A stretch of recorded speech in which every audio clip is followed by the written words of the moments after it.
swear this famous shit just happened overnight. For sure these hoes were so uptight, but now they so polite.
That's cool. Is that new?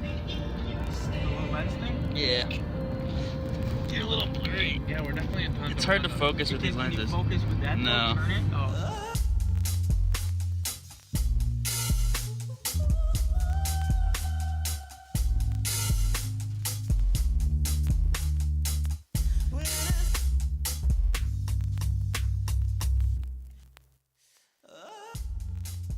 First impressions of Malmö, they were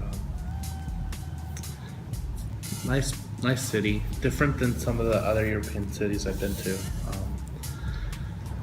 It was kind of a mix between the smaller towns that I visited in the Netherlands and definitely Amsterdam. One thing that I thought was nice about it is that they had this nice mix of the modern and the traditional. You would see modern touches throughout the city mixed in with the older parts of the medieval city, and I thought that was a nice touch. The architecture there is definitely different than here. It's interesting. You're walking down the street past the Roman and Swiss type buildings, and all of a sudden there's a half-timbered Tudor-style medieval structure that's 2 stories.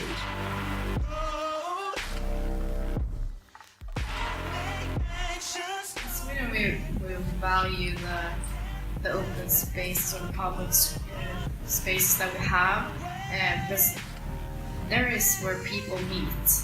Yeah. And the squares are for me. Yeah. And it's important to us. Yeah, of course. It's everything. You have to plan the public spaces. But I think Swedes should use their public spaces a lot more than they do. Yeah. They should really look at what Berlin and Copenhagen are doing, like with mini parks and pocket parks and parklets and things like that.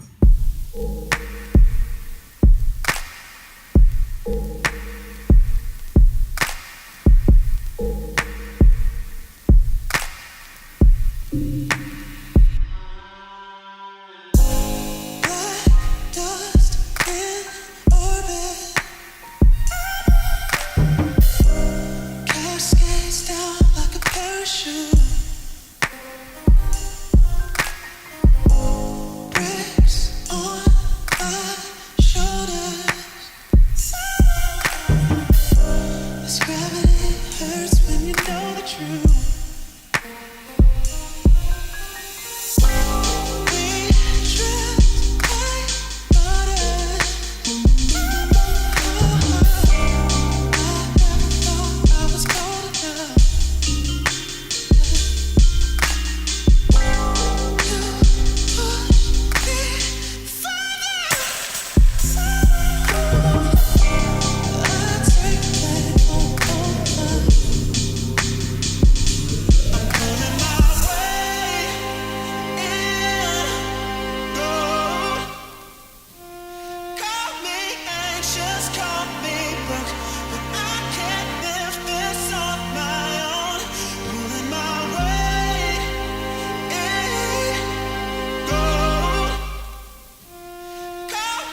absolutely right. It's different. You know, it's kind of a different culture, a different social structure. You know, it was my first time there, and I know that the history, you know, the world wars and the Nazi Party and all that kind of stuff, and you can really see how that's impacted the country, both physically as well as socially. You know, so you see all these monuments, and it's almost like you want to somehow remember what happened and make sure that it doesn't happen again. And the past is so, you know, doom and gloom. So how does a society kind of, you know, live its life and not feel the shame of its past? You know, so it's a really fine line between how they balance their monuments and how they, you know, build around it and still are able to live, you know, a really beautiful, productive life.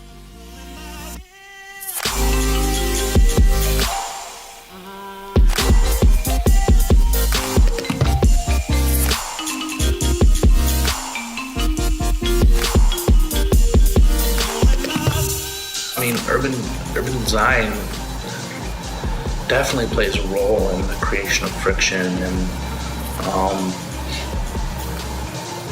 the intermingling of these people that wouldn't normally intermingle. I mean,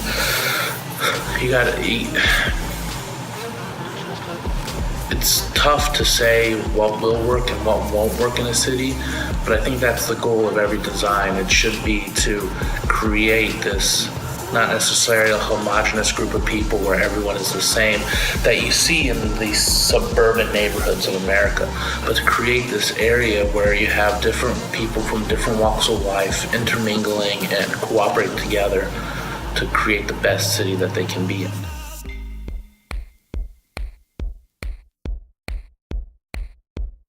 So Copenhagen is a very chic and cool place, I would say. Got a lot of unique architecture, both new and historical. I think the Danes are more outgoing than the Swedes. We're very modest people and we don't really like to talk about ourselves. So Danes are probably more like Americans, I would say, in that way. Since the laws around alcohol is different in Copenhagen, you're allowed to drink everywhere, but you're not allowed to drink in the street in Sweden. They might use the public spaces, like just hanging out, taking a beer, whatever. Another thing between the relationship Malmö and Copenhagen is that I know a lot of people they live in Malmö and work in Copenhagen, or vice versa, because it's so easy to get there by the train. The bridge is really handy.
Det finns helt klart en förhållande mellan Köpenhamn och Malmö, men Köpenhamn är Malmös storebror.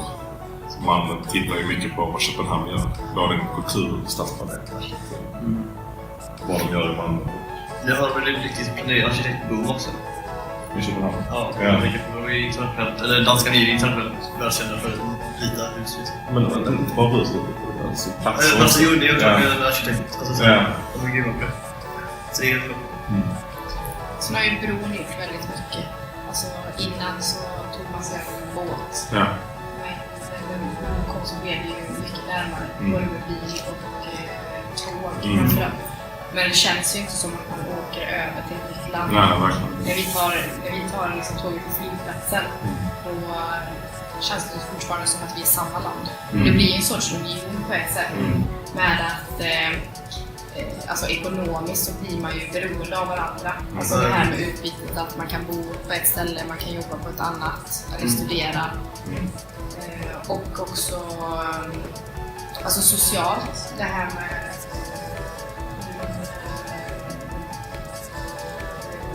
gränskontrollerna och det, vilka vill vi ha i vårt land och hur ska de komma dit. Och, vi har ju nu sett mycket ifrån Danmarks sätt att se på nyanlända. Och det har för betydelse för oss. Det finns också en stor kulturell skillnad mellan länder trots att det är länge som är då. Ja, absolut. What is the first word that comes to your mind when you think of Malmö? Very windy. But I would say that it's probably Sweden's most international city, because what I've heard is about 170 different nationalities living here, which makes it a very exciting and multicultural city with lots of different food and shops. And also it's very modern. I know they're working a lot with sustainability. Since America is a very young country, I would say that in Sweden you can find a lot of historical buildings that was founded before America was even born. In America everything is like bigger and supposed to be better, but not always. Whilst here both cities and buildings are a lot smaller and more compact. So I like that, yeah. That's probably what I think of when I hear Malmö.